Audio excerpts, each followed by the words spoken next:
Prepáčte za zliatka, ale dneska tu máme trošku toxické prostredie. Ahojte, vítajte v štúdiu Envy, dneska tu nasedím Ahojte, vítajte v štúdiu Envy, dneska tu sedím so Zazozóňákmi a Adrianom a s Laurou. Zabávame sa a dnešná téma je zábava pre všetkých LOL fanúšikov. Ne toho písaného LOL MO, ale LOL League of Legends. No a máme tu Jakuba, ktorý je semiprofesionálny hráč, máme tu mňa, ktorý sa jeden jediný krát v živote dostal do challengera. Dramatická pauza. To bol akože super pocit. No. Ďakujem, že si nás, drahý host, uviedol. Áno, aj keď sme to mali spraviť my, ale teraz je čas na náš spot na stage. Áno. My za Zazozónu budeme zodpovední za vaše kríľovanie, takže... Áno, a zabezpečíme, aby ste sa tu nepobili. No. Alebo s nami nepobili. S nami, pobiť sa môžete. Dohľadne. Ale len na kameru. Povedz nám vlastne, ako si sa dostal k hraniu takéto hry a potom neskôr aj súťažne, ale prvotne, že čo ťa zaujímalo na hraní, alebo prečo si zvolil LoLko? No je to možno skoro až absolútna klasika, potom Marian tiež môže povedať svoju verziu, ale teda mal som staršieho brata a hrávali sme Warcraft 3, kde, ak ľudia poznajú alebo sú znali, tak bol taký, ako keby sa nazval modpack, kde sa hrával Dota jednotka ešte, alebo Dota All Stars s tým názvom. A to bol nejaké také z prvých MOBA hier, aspoň podľa mojej znalosti. Jedna z tých prvých, ktoré boli aj celkom populárne, aspoň ľudí, ktorí hrávali Warcraft. No a potom, už presne tú históriu si nepamätám, ale taká skupinka ľudí, že od Doty si povedala, že si idú robiť svoju hru, tak nejako cca vzniklo LoLko. Vznikali tam popri tom aj ostatné MOBA žánr hry, ako bol Heroes of Neverwinter a ostatné, ale najviac sa udržalo LoLko, lebo nastavili ten systém, že tá hra bude zadarmo, čo dovtedy bolo celkom neslýchané, lebo dovtedy sa platilo za hry, za všetky. No a potom prešla možno nejaká jedna sezóna a my sme sa s bratom na to uchytili, možno trošku až vtipne, pamätám si, že to bol konkrétne fórum cuce.sk. Úplne náhodou, neviem prečo, ale tam sa začali rozprávať o League of Legends ľudia a my, že to vyzerá dobre, tak to stiahneme, je to zadarmo. Takže od nejakej sezóny 1 a sezóny 2 som v tom namočený a už odtedy ubehlo hrozne veľa rokov, 13-14. Ako si sa dostal k súťaženiu? To si bol taký dobrý v hraní?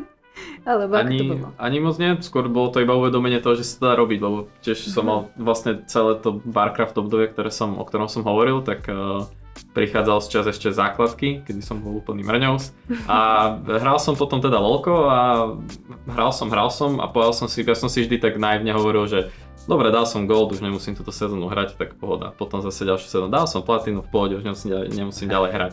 A vlastne potom som zistil, že dá sa to hrať profesionálne, dá sa z toho zarábať peniaze, že mňa to baví, som na základke, však prečo nie, tak som začal si zisťovať, že čo musím preto spraviť, niekto mi povedal, že musím hitnúť aspoň dia, aby som išiel do nejakého týmu, takže dobre, tak som dal dia a tak sa to ako keby postupne navrbovalo, ale veľa ľudí by povedalo, ja s tým asi aj súhlasím, že som začal celkom neskoro, lebo vstúpil som nejako do toho proplayu, keď som akurát bol v strede strednej, nejakých povedzme, že aj 17 rokov asi som mal a potom sa pozerajú ľudia na to, že naozaj, ak sa tým chce človek živiť, tak tých 17 by už mal byť na vrchole Európy.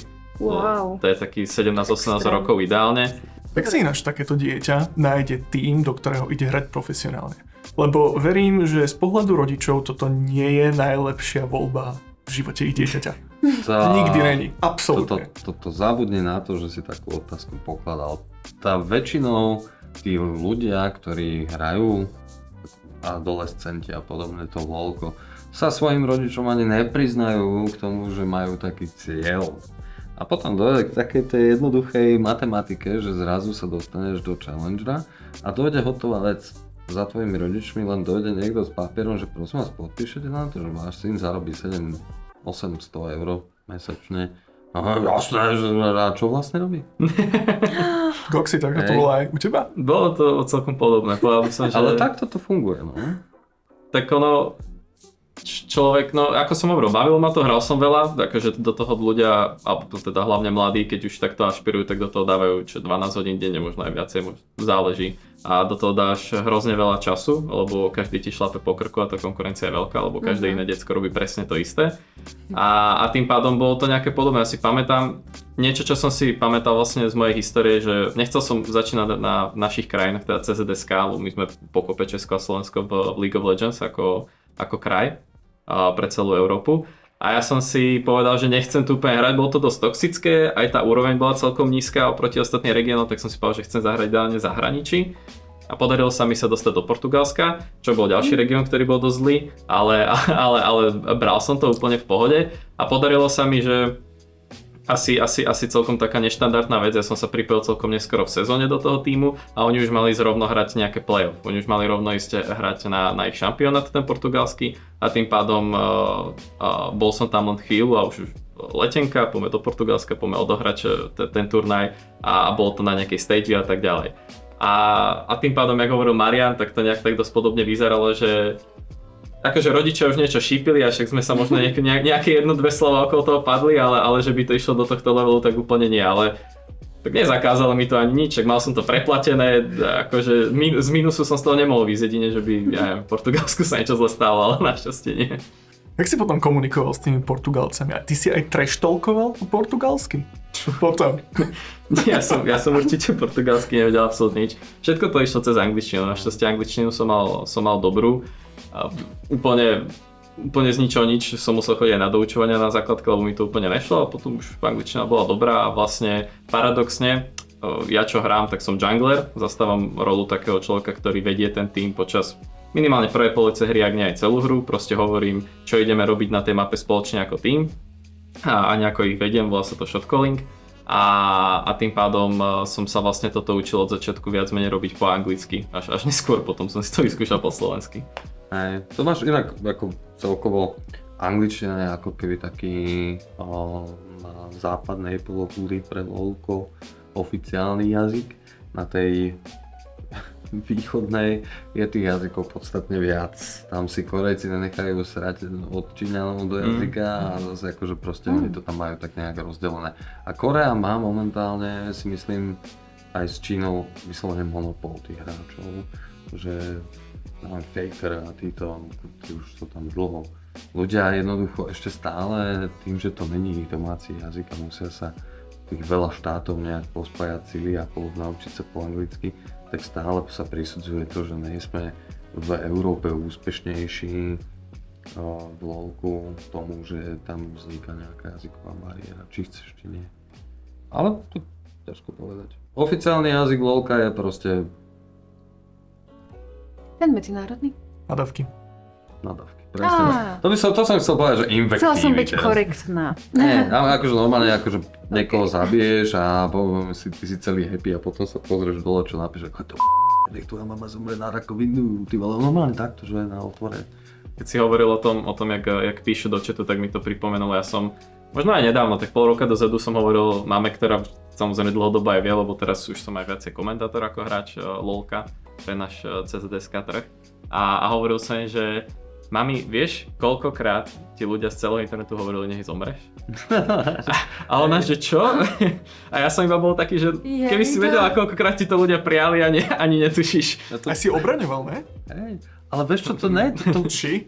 Počkaj, obraňoval si svoju mamku? To neobrániš. To sa nedá, to neviem, kde žijete vy dvaja, choďte si to zahrať. Choďte si to zahrať a normálne. A to je zbytočne strávny čas, to, že ja tam budem niečo písať, tak ono na hrách na stenu hádza, to je úplne to isté. Áno. Najlepšie je nevenovať tomu svoju energiu a čas. Práve toto je taký ten vtip, taký running gag, ktorý niekto aj vymazal nakoniec z YouTube, ale tam bol taký short, že čo sa stalo? Zomrel mu pes.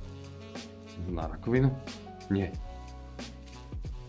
Aha. Vieš, a že lol. You never know. No.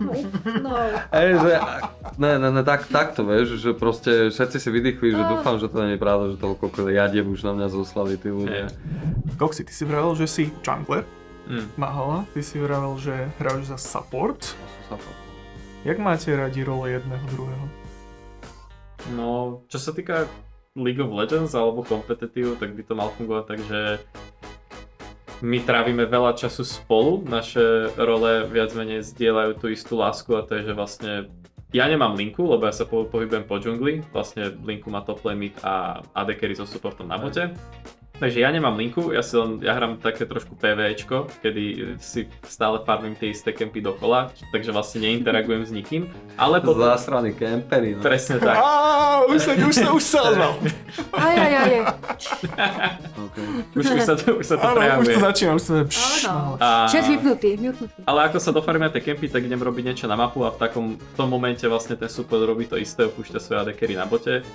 Záleží, čo sa hrá za kompozíciu a tak ďalej, za čempov, ale opúšťa svoje carry na bote a potom ide napríklad na mid urobiť nejakú výhodu, alebo na top urobiť nejakú výhodu, alebo do tej enemy jungle, do toho protivníka a vtedy sa vždy jungle a support stretávajú, komunikujú spolu a vlastne keď dvaja idete na jedného, alebo 3v2 a tak ďalej, keď ten support a jungler sú tam v tej prevahe, tak automaticky to znamená výhru, no. Potrebuješ mať iba väčšie čísla.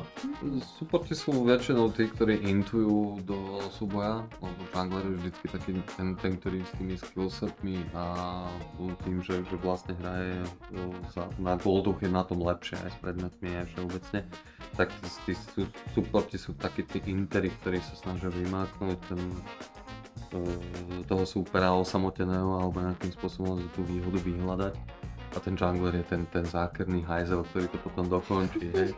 Takže, alebo to je naopak, ako keď sú to nejakí spellcastery, tí supporti, tak je to skôr také, že sa čaká od toho supporta, že to tam rozsvietí, že či tam sú nejaké bardy a podobne, že je to skôr taká ten lampáš, vieš. Alebo to posledná záchrana hraješ trešak. Podľa toho, čo si vyber. Ale ako to, čo my supporti na džungli vyslovene nenávidíme, alebo teda ja, čo som nenávidel, tak to bolo, že ja ideš, sem poď. Vieš, že tí džungláci tých prvých 15 minút si tam rozkazovali, že si tam pohadzovali toho supporta jak handru medzi topom, midom a ADC. Ale akože uznávam, že to bolo OK, len potom, keď už tí hráči boli viacej zvyknutí, hovoria akože, no, že Ježišmaria, ty s nami hraješ zase? Áno, budeš ticho, budeš počúvať. Lebo ja som tu support, takže počúvaj, ale že všetci počúvame, ne, my počúvame support. Zopakuj, čo som povedal. Filmová maminka má vždycky posledné slovo. No, a my sme hrávali potom, akože dlhú dobu sa hrával štýl top jungle, bottom support. Vlastne tá spodná časť džungle patrila vyslovene na starosti supportovi, že tento tam mal za úlohu rozsvietiť, aby sme mali, vyslovene sa hral akože na tú rieku, že žiadne pokusy cez džunglu alebo čo. Išlo na to proste získať všetko, čo sme mohli mať a pripraviť sa na drakov, lebo tam bol ten prelom, to bolo myslím, že 5 rokov dozadu, že konečne tie džunglové monstra začali aj robiť niečo pre toho hráča, že keď si 3 drakov zabil, tak si mal obrovskú výhodu. Tak vtedy sa zrazu sa zavrela tá stred mapy sa tak zavrel, že už tento džungler nešiel tam a tento džungler nešiel zase na druhú stranu a všetci strážili toho draka, vieš, to bolo také milené, by som povedal. Ale ako, zo srdca nenávidím junglerov. Nice, dobre. Tak, akože každý support ti povie presne to isté. Každý support ti presne povie to isté, že zatiaľ čo napríklad top vám vôbec neotravuje, iba keď naozaj niečo potrebuje, že ho to tlačí. Mid väčšinou to sú totálni súkromníci, tí ešte občas dojdú aj pozrieť akože dole, aby si zakilovali alebo čo. To tak býva, lebo však oni to majú najkratšie. Ale džungla zrazu dojde z ničoho nič a očakáva odo mňa, že sa tam postavím do rany nejakému kreténovi, ktorý ma priťahne k veži, že blitzcrank. Proste to sú, no, keď náhodou support zabije miesto džunglera alebo miesto ADC, super. Ty, celá rodina ti zomre na to. Celá rodina. Yeah. No ešte aj ty by si zomrela. Celé toto štúdio. Vypálené. Dobre chalani, podajte si ručky. No čo si myslí džungler o supporte? Však ja viem, akože, no, že keď ti nedojde náhodou pomoc z Blue alebo z Red, no. Áno, čo si myslíš, Jungler? Ja to tak hovorím, že vlastne, a hovoril som to aj mimo kamery, akurát mám pocit, že tu Marian vtedy nebol, tak že supporti je to nie že identická rola, je to veľmi blízka k junglerovi, len jungler musí ešte popri tom farmiť kempy, ale inak vyzerá to dosť podobne. Častokrát, ak je nejaká meta, kedy sa v jungli hrajú tankovia, tak robia presne to isté. Prvý tam napálíš, prvý tam naengageuješ, kľudne tam aj zomrieš, medzi tým top mid AD carry robia damage, získavajú goldy, vyhrávajú celé tie teamfighty, takže potom už iba záleží aká je meta, či si carry jungler a pridávaš sa viacej k tomu top mid AD carry a farmíš si goldy a support to celé musí odskákať, alebo sa pridáš tomu supportovi, zoberieš toho tanka do jungla a potom to vy dva vždy odskačete, ale robíte vlastne celú tú víziu v enemy jungle alebo okolo toho draka, celé to setupujete, celé to callujete a potom carryčka si to vyklikajú myškou, pravým tlačítkom a vybavené. Takže... No vlastne takto, akože keď je nejaký tvoj carry obklúčený 3 ľuďmi z enemy týmu, tak je to tvoja chyba, to je support. Keď je AD carry alebo AC carry, alebo ja neviem, aký carry ešte existuje, všetci sú carry, len ty ne, chápeš, keď si support. Niektorí sú aj Karen, nechaj. Áno, tak vlastne v momente, keď ho zabijú, tak je to stále akože on môže zomrieť na tope a ty si furt na bote asi level 1, aj tak je to tvoja chyba. To zdieľame, presne tak. Tak to by som bol chybný kus celkom. Hej, vždy je môj support. Ako... Ja to odporúčam vám, dvom hovňajsom to skúsiť, jak tým, že jeden bude carry, druhý bude support a uvidíš, že ten, ktorý bude mať tú rolu zabíjať, tak sa bude strašne hnevať na to druhého, keď to spraví zájemne. Teraz máme otázku vlastne na všetkých, tiež keď sa bavíme takto otvorene, že čo si myslíte vy ako nezainteresovaní o LoLku ako takom? Párkrát ste to už videli aj mňa hrať, niekedy som vám ukázal nejaké finty, že zaujala vás tá hra niečím? Určite ma naučí novú slovnú zásobu, ale keď ju hrám s kamarátmi, a to som ju hral 5-6 hodín, nie moc, ale hral s kamarátmi, je to veľká zábava. Je to strategická hra. Môžu to nazvať spôsobom musí mať určitú stratégiu nejakú. Akože nejaká stratégia tam určite, no. Minimálne, jak si hovoril, naučíte to nejaké slova, možno aj jazyky, až dokonca by som mohol povedať. Akože, čo sa týka stratégie, tak všetci ti, každý jeden z ľudí ti povie, že jediná stratégia, ktorá sa tam koná, je pri výbere postav. A to je všetko, hej. Inak je to vlastne Jeopardy. Dvere číslo 1, 2, 3. Dostaneš chladničku, práčku alebo umývačku. Jedno z toho. Chápeš? Tam není stratégia. Tam na začiatku sa povie, že aký je vlastne cieľ tej hry a potom je to akcia-reakcia. Celá doba je akcia-reakcia. Tam neexistuje niečo, tam už musí mať človek, ktorý hraje kompetitívne, odohraných milión scenárov, ktoré sú automatické. Inak by to neuhral. To sa ani nedá. Ja by som povedala, že veľkú časť toho tvorí aj ten kolektív tých hráčov, jakých chytí zrovna do tej hry danej. No aj to tvorí dosť toho, že ako budeš úspešný, či ti niekto kryje chrbát, alebo či ťa proste zradia a idú si niekam mimo. Akože emócie celkovo ovládajú tú hru. Keď donútiš iného hráča panikáriť a vypaliť svoju ultimate skill v každej hre. Jednoducho to je veľký gain pre tvoj tým. Lenže to už kompetitíve neexistuje, tam není globálny chat. A v bronze? A tam čo tým získať? No tam čo? Komu ste s tým dobrý pocit ako, sebe. Druhý strane? Nie, ale asi ako hovoríte, on sa to delí na dve časti. Hráš sám, zlepšuješ si, to sú ranketky solo queue, to je ten solový rank napríklad Challenger, ktorý sa dá dosiahnuť a tam naozaj je vidieť, keď napríklad niekto prehral 4 hry za sebou a ide hrať ďalšiu 5 a ty mu trošku brnkneš na nervy, možno sa ti podarí play v 3. minúte a on už je potom úplne mimo a vyhral si zadarmo hru ako keby, lebo typek už to nezvláda, už asi 2 hry dozadu mal prestať hrať, ak chce ďalej climbiť a nie pokračovať po 4. prehre. Ale potom v samotnom kompetitíve, tak to už je o inom. Hlavne tí hráči medzi sebou sa častokrát poznajú, aj keď hráš proti svojom protivníkovi, tak potom zájdete na pivo, je to úplne jedno, ale vlastne v tej hre hráte samozrejme proti sebe a tam už je iba o tej tímovosti. Asi skôr o tých 5 ľuďoch, ktorí máš v tíme. A to už sa iba potom pýtate, že či ste to dobre zložili, či sa dobre vnímate v hre. Tak prečo je to takáto tá taktika, povedzme. Tak akože je to jak hádzanári, keď si sadnú, že vy ste dobre hráli, no že aj ty si dobre hral. A potom po 3. pivo idete ven, rozdáte si to znova a idete tam. Okej. To je nejako plán. No, ale za mňa A za mňa napríklad, mne sa tá hra, keď som ju sledovala hrať napríklad teba, tak mi to zdalo stále o tom istom. Ale verím, že ak sa do toho pripoja kamoši, že si takto dáte nejaký spoločný kód, takže to môže byť zábava. Ale napríklad tie tanky, keď sme začali hrať, tak ja také, že to je hrozné, to ja nebudem hrať. A keď ešte tam boli vy dvaja, tak už to malo predsa len niečo také. Ten kolektív ťa vťahne do toho korenie. Už si tam není sám. World of Tanks je hlavne o tom, že je to tímová hra. Jakub, ty sa priznaj, vybuchol si niekedy takto do chatu? Ale ja keď som, ani som si to vtedy neuvedomal samozrejme, ale keď som bol mladší a začínal som s LoLkom, povedzme, že 12, 13, 14 rokov, tak som bol neskutočne toxický. Ja sa čudujem, že to niekedy so mnou v živote niekto hral. Ja som hrozne som nadával, hrozne som rageoval, nevedel som vôbec pri ničom vydržať, ale potom odrazu, keď prišiel taký switch, mám pocit, že neviem, či mi to niekto z kamarátov naozaj povedal, že som fakt že som proste toxický a že sa to so mňa nedá vydržať.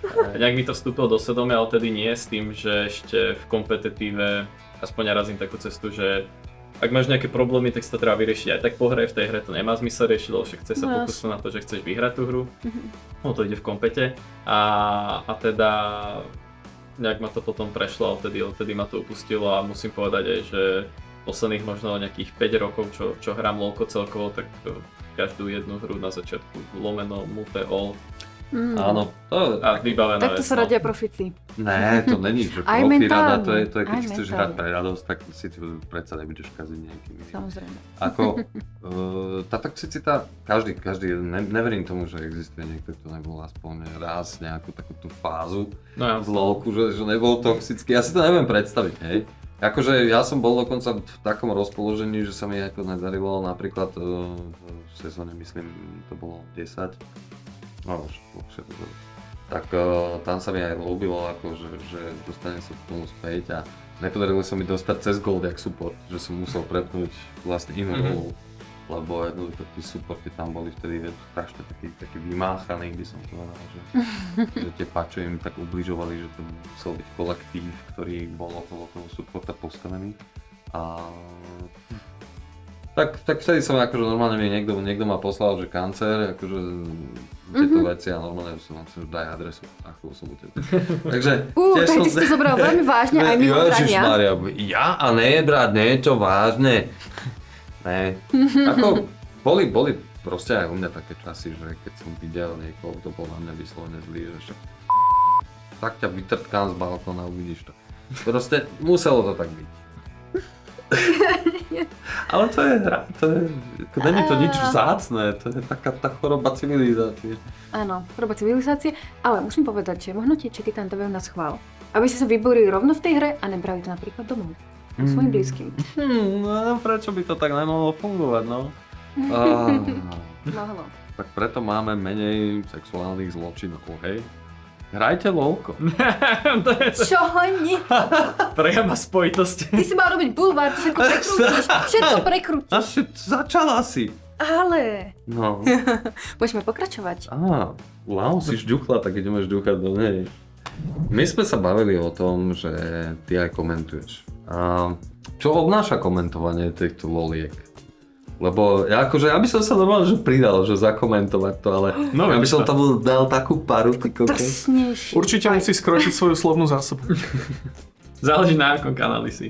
Ono sa teraz rozmohol taký v odzvukách nešvar. V minulosti to boli oficiálne kanály, ktoré hlavne streamovali a z ktorých sa komentovalo, takže Európska liga je teda LEC, tak to streamovalo LEC. Naša Československá patrí pod Hitpointom, tak to streamuje Hitpoint. A takto ďalej to funguje v každom regióne. Akorát, že teraz sa rozšírili co-streamery a tí vlastne ako keby čerpajú iba signál, obraz, zvuk od toho právoplatného, povedzme od človeka, ktorý, alebo tej firmy, ktorá má na to práva na vysielanie, ale oni si už mu pomedzi to tam dávajú svoj komentár.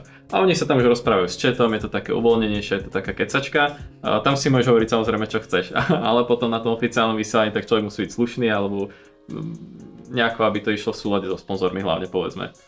A teda ale samotné komentovanie by som povedal, že čo človek sa k tomu dostane, aspoň doteraz to tak bývalo asi iba 2 cestami. Buď si hráč, ktorý už mu odišli ruky a možno aj hlava alebo aj vôľa a potom ide komentovať, to je moja súčasť. To je taký dôchodok hráčsky. Presne tak. Keď už vlastne skončíš ako hráč, tak pôjdeš robiť kouča, pôjdeš robiť analytika, pôjdeš robiť komentátora, vytvoríš si tím, keď máš dosť peňazí, takých veľa ľudí nie, samozrejme, ale našli sa a tým pádom vždy mimo tej hráckej kariéry sú tam proste iné odvetvia, do ktorých sa môžeš nejako dostať. Ale tým, že však všetko povedzme, že ide dopredu, aj LoLko už má nejaké svoje roky, aj šport, tak už začína vyslovene ľudia sa tam špecializovať do toho, že budú coach, že budú komentátor od začiatku, aj bez toho, aby nabrali nejaký vysoký rank, že by museli mať práve challengera, že by tomu museli rozumieť na takej vysokej úrovni, ale rovno sa začne do tohto angažovať, ale myslím si, že to je rovnaké aj vo futbale, aj v ostatných športoch, len tým, že futbal má tak 50 000 krát viacej rokov ako LoLko, tak u nás je vlastne všetko ešte len v plienkach, ale začína sa do toho dostávať. Bola jedna taká zaujímavá vec pred 3 rokmi, a to si Jakub si na to tiež asi spomenie, že niekto si robil veľkú srandu, že prečo nespravíme, že Toxic LoL League. Že najtoxickejších hráčov proti sebe a že budeme sa baviť, jak tam proste. A to bol tak dobrý nápad, že niekto to aj skúsil, že ty kokos, tam sa tak ušťavali tí ľudia, že čo si tam oni dokázali za 15 minút hry napísať všetko. Tam sa v podstate ani nehralo, tam sa len počas toho hrania aj stíhajú vypisovať to? Že akože niekto to sú spisovateľe, tak to už si niekto aj myslel, že normálne akože jeden na neho pustil, proste netrafil ho skillshotom a ten druhý mu tam dal, že ha a ten prestal hrať a ten, že ja ti dám také ha. Normálne tam stáli oproti sebe a my sme na to pozerali, že čo. Koxy, ešte by som sa vrátil k tvojej dlhoročnej kariére. Ty si hovoril o tom, jak si robil pre portugalský tím. Ale teraz vidím, že máš na sebe estubácku mikinu tvojho súčasného tímu. Jak sa toto tvoje presúvanie v tímoch vyvíjalo počas rokov?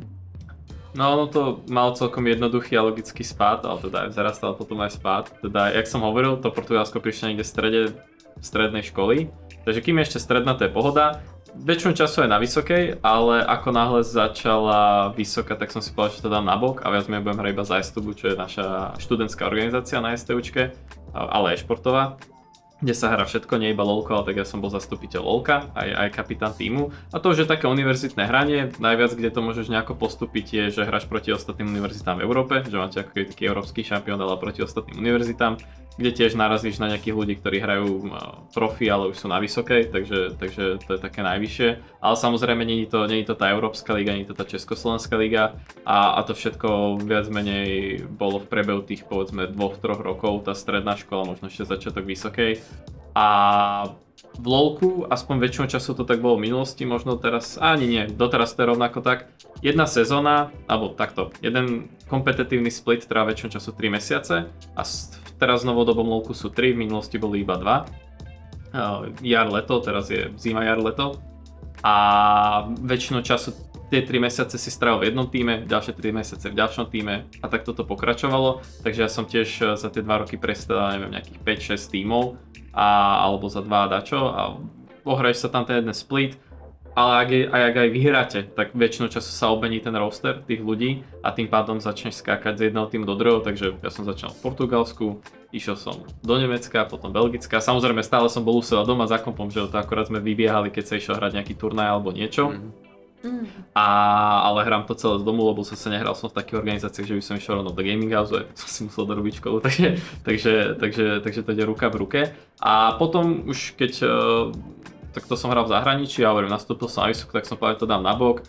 Začal som hrať napríklad u nás na československej scéne a potom som si povedal, že dobre, to už budem hrať iba za univerzitu.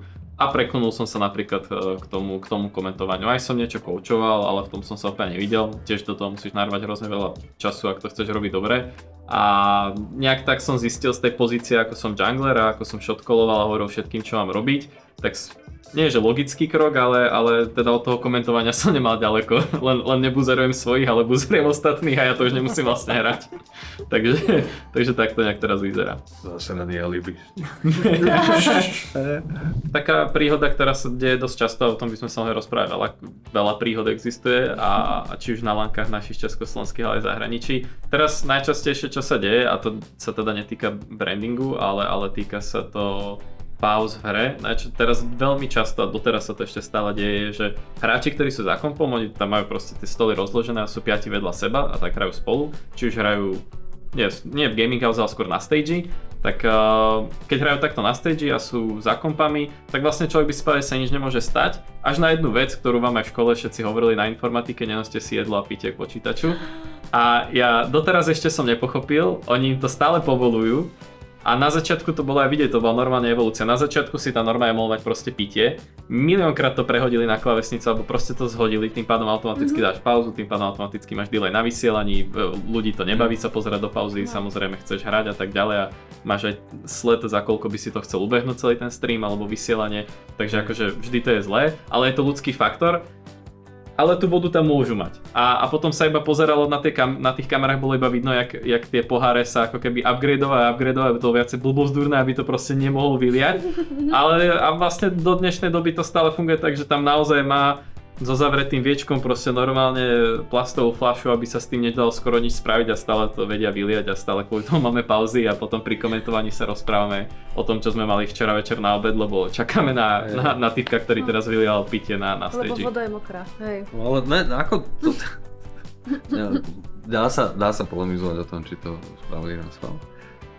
Tam bola taká tá príhoda, to bolo vlastne z Ameriky, hej, od American League.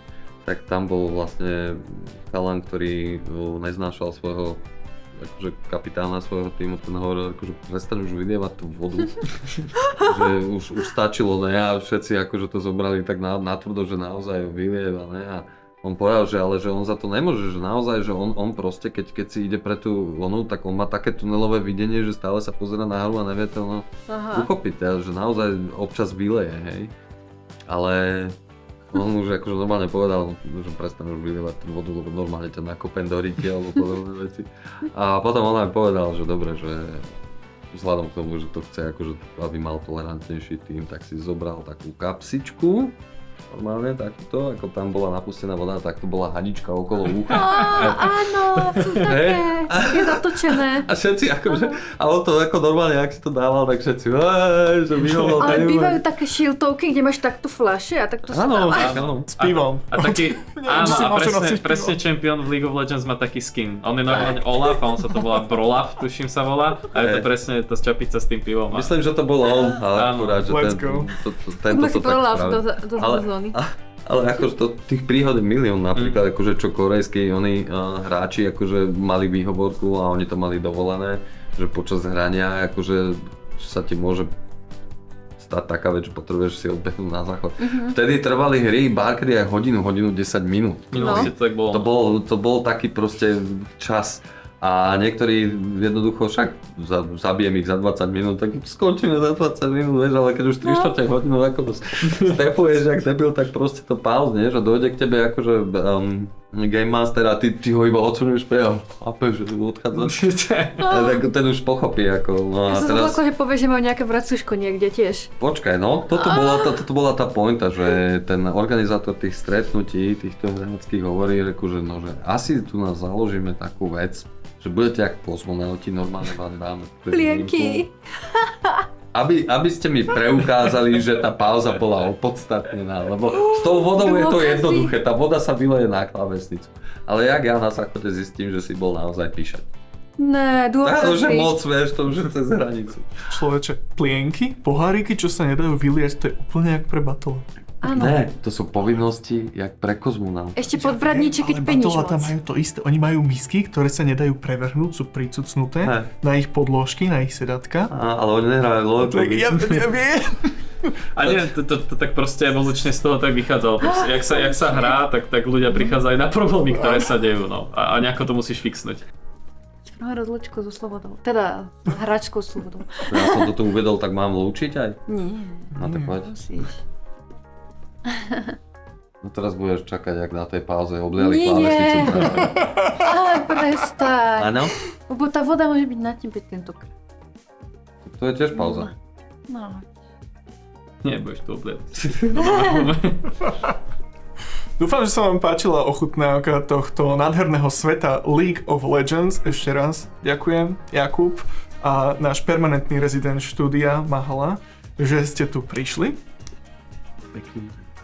Ďakujeme. A my všetci sa s vami lúčime, lúči sa s vami za sezóna a vidíme sa na budúce. Neberte sa príliš vážne, papa. Čaute. Sme mohli možno zakývať do tej hornej kamery, keď sme pri... Čaute. Tu necháš? No a čo? Čo mi to vadí? Ja si idem zobrať tiež.